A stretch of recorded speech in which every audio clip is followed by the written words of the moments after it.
Hello, this is a demonstration for Computer Science 835, summer 2023. This is the final project.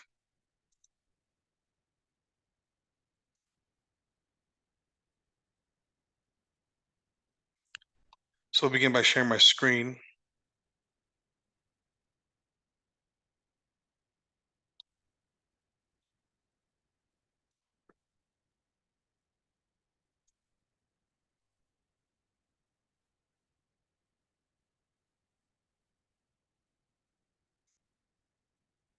So here I have my project open.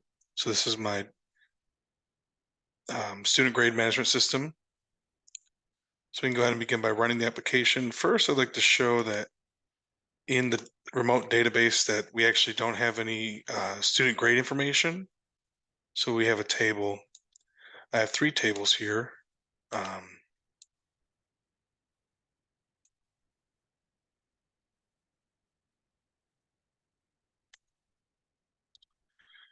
And as you can see, if I select on that table, student grades, nothing's returned.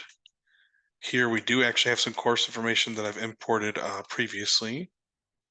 So here are all the courses that I've imported, I believe 252 in total. And then also we have some student info as well. I think over 152 different, these are randomly generated. Now for the student, so these are fake names and fake IDs.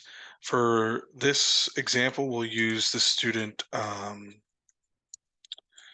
and myself, which I've entered into the database already. And it's just 1, 2, 3, 4, 5, 6 is the student ID.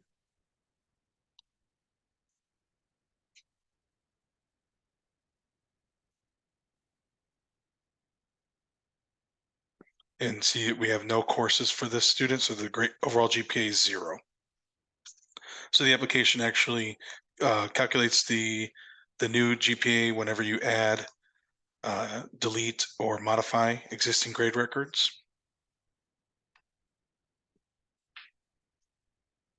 Okay, so here's the application running. And so just to demonstrate, first we'll import some records. So I actually have a CSV file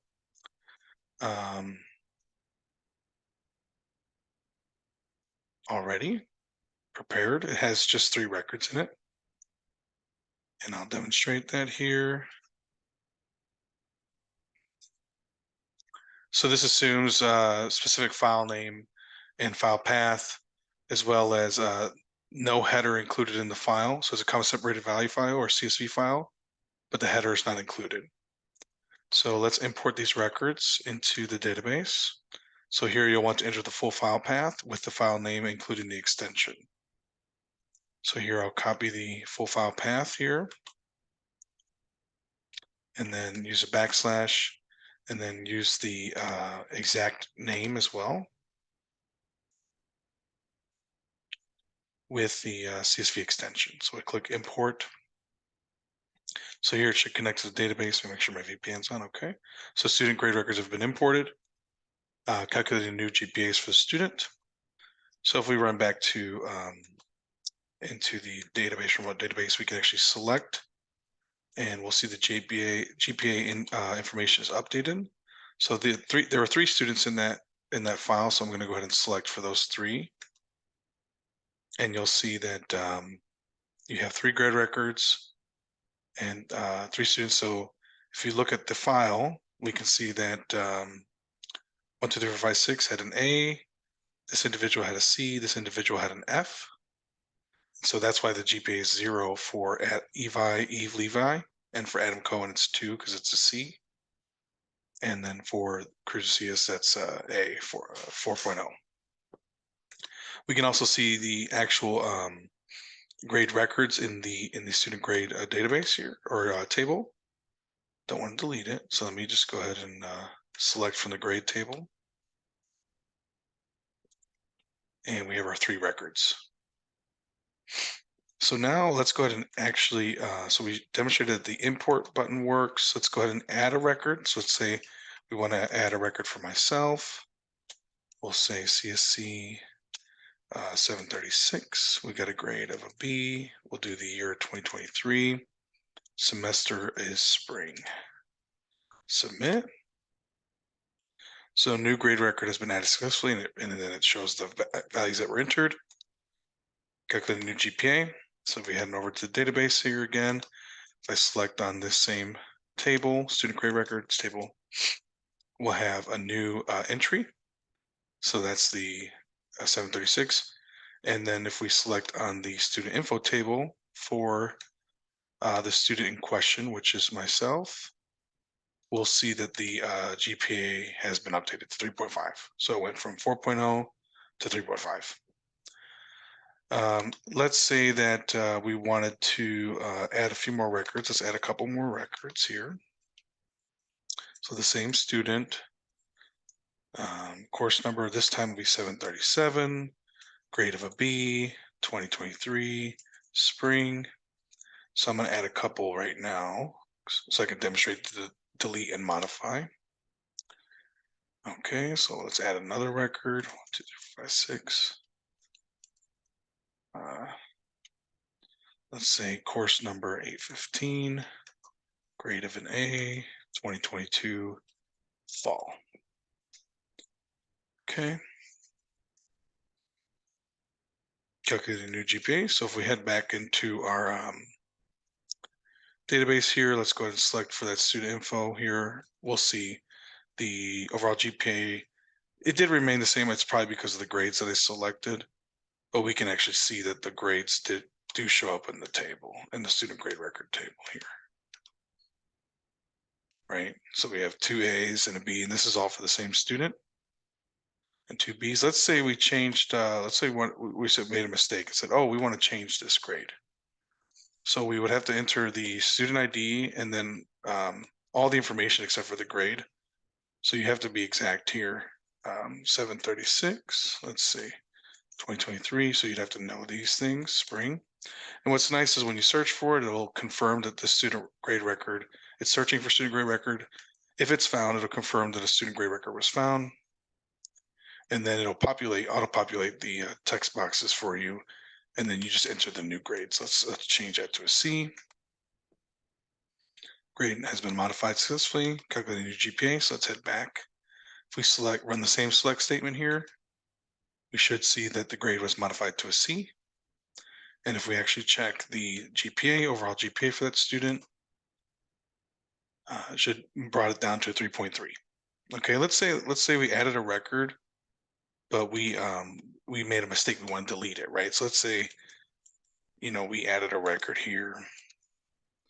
Let's go ahead and do one that we already did. Let's say we entered an F on accident, or maybe the wrong year, semester, whatever the case may be. In this case, we'll enter a double.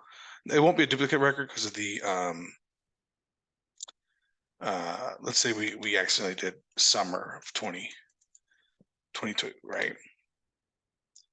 So it adds the grade record. So now we have a new GPA. So if we run this, we'll see the GPA has been modified, 2.6. However, that grade record isn't correct because we already have one for that course in fall where we got an A. So maybe it's a retake, whatever scenario you'd like to, or use case you'd like to play out here. So we'll just delete that record. So let's run back into the application. So we'll delete the record. So we need student ID again. This time course prefix, there you go. Course number is 815, 2022. So summer was the record that we wanted to delete it, to be deleted here. So we just check that, yep, summer. So we'll search. Searching for student grade record. Student grade record was found. So then it auto-populates all the information, just double checking to confirm here. Yes, I want to delete this record, so we'll submit. Existing grade record has been deleting, calculating new GPA. So we head back into the database here and run the same selection query. We find that the grade of F has been removed for course 815, and then we'll see that our GPA has been brought back up to 3.3. Okay, so now let's say we want to print a transcript, and we'll do a modified grade record. I think we did show that. So now let's do print report. So let's say we want to print a transcript for this student. Search, we'll click on print transcript here. So it's going to transcript generate successfully for student ID 123456. And then it tells you the location it's printing to, which in this case is the public downloads folder. So as it navigates that location, here's our transcript file. Let's pull it up. It's a PDF. And so here the application has printed out the title of the document, student ID, name, pulled from the database, GPA 3.3. Here's our course one. Here's 835, summer 2023, grade of an A. 736 got a C. 737 got a B. And so forth. So let's go ahead and modify this transcript just to demonstrate the robustness of the application. So let's say that we wanted to modify the 736 course from a C to an A. So let's bring that up to an A. Maybe the student did some extra credit. So student grade record found. So it's currently a C. Let's submit and change that to an A. Okay. And let's go ahead and print the report again. So let's print the transcript here. It's in the download folder, so let's head over there. So it actually just overwrites the previously created file. And if we open that up, we'll see that the GPA has been brought up to 3.8. And the course for 736, CSE 736 has been brought up to an A from a C. So here's a previous transcript. GPA is 3.3. Grade is a C for 736. New transcript. GPA is 3.8. Grade is an A for 736. Okay, so I believe we've demonstrated all of the different functionalities of this application: import records, add record, delete record, modify record, and print transcript. So that concludes the presentation. And thank you for watching, and I hope that this was beneficial or useful for your coding projects. Thank you.